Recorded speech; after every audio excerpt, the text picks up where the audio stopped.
ಬೇಸಿಗೆ ಆರಂಭವಾಗಿದ್ದು, ಜಿಲ್ಲೆಯಲ್ಲಿನ ಮುಂದಿನ ದಿನಗಳಲ್ಲಿ ಕುಡಿಯುವ ನೀರಿನ ಕೊರತೆಯಾಗದಂತೆ ನೋಡಿಕೊಳ್ಳಲು ಪ್ರತಿ ತಾಲೂಕಿಗೆ ಒಬ್ಬ ನೋಡಲ್ ಅಧಿಕಾರಿಯನ್ನು ನೇಮಿಸಿ ಜಿಲ್ಲಾಧಿಕಾರಿಗಳಾದ ನಿತೀಶ್ ಕೆ ಅವರು ಆದೇಶ ಹೊರಡಿಸಿದ್ದಾರೆ. ಈ ನೋಡಲ್ ಅಧಿಕಾರಿಗಳು ಕಾಳಜಿ ವಹಿಸಿ ಕಾರ್ಯನಿರ್ವಹಿಸಬೇಕು.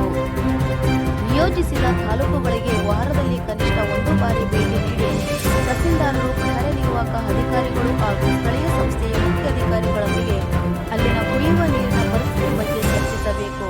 ಪ್ರತಿ ಶನಿವಾರ ತಹಸೀಲ್ದಾರರು, ಕಾರ್ಯನಿರ್ವಾಹಕ ಅಧಿಕಾರಿಗಳು ಹಾಗೂ ಸ್ಥಳೀಯ ಸಂಸ್ಥೆಯ ಮುಖ್ಯ ಅಧಿಕಾರಿಗಳೊಂದಿಗೆ ಅಲ್ಲಿನ ಕುಡಿಯುವ ನೀರಿನ ಪರಿಸ್ಥಿತಿ ಬಗ್ಗೆ ಚರ್ಚಿಸಬೇಕು. ಪ್ರತಿ ಶನಿವಾರ ತಹಸೀಲ್ದಾರರು, ಕಾರ್ಯನಿರ್ವಾಹಕ ಅಧಿಕಾರಿಗಳು ಹಾಗೂ ಸ್ಥಳೀಯ ಸಂಸ್ಥೆಯ ಮುಖ್ಯ ಅಧಿಕಾರಿಗಳೊಂದಿಗೆ ಸಭೆ ನಡೆಯುವಂತೆ ನೋಡಿಕೊಳ್ಳಬೇಕು.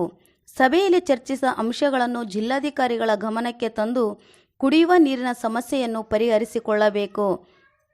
ನೋಡಲ್ ಅಧಿಕಾರಿಗಳು ಆಯಾ ತಾಲೂಕಿನ ಕುಡಿಯುವ ನೀರಿನ ಕೊರತೆಯಾಗದಂತೆ ಎಲ್ಲ ಮುಂಜಾಗೃತಾ ಕ್ರಮಗಳನ್ನು ಕೈಗೊಳ್ಳಬೇಕು.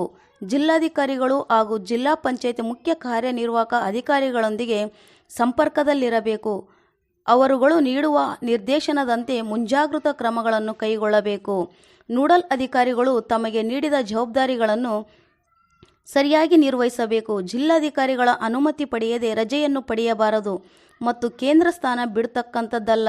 ಒಂದು ವೇಳೆ ಕರ್ತವ್ಯದಲ್ಲಿ ನಿರ್ಲಕ್ಷ್ಯತನ ಅಥವಾ ಬೇಜವಾಬ್ದಾರಿ ವಹಿಸಿದರೆ ಅಂಥವರ ವಿರುದ್ಧ ಸೂಕ್ತ ಕ್ರಮ ಜರುಗಿಸಲಾಗುವುದು ಎಂದು ಜಿಲ್ಲಾಧಿಕಾರಿಗಳು ಎಚ್ಚರಿಕೆ ನೀಡಿದ್ದಾರೆ. ಪ್ರಜಾ ನ್ಯೂಸ್ ಜೊತೆ ಇದಾಯತ್ ದೊಡ್ಡಮನೆ ಸಿರುವಾರ್. ಧನ್ಯವಾದಗಳು.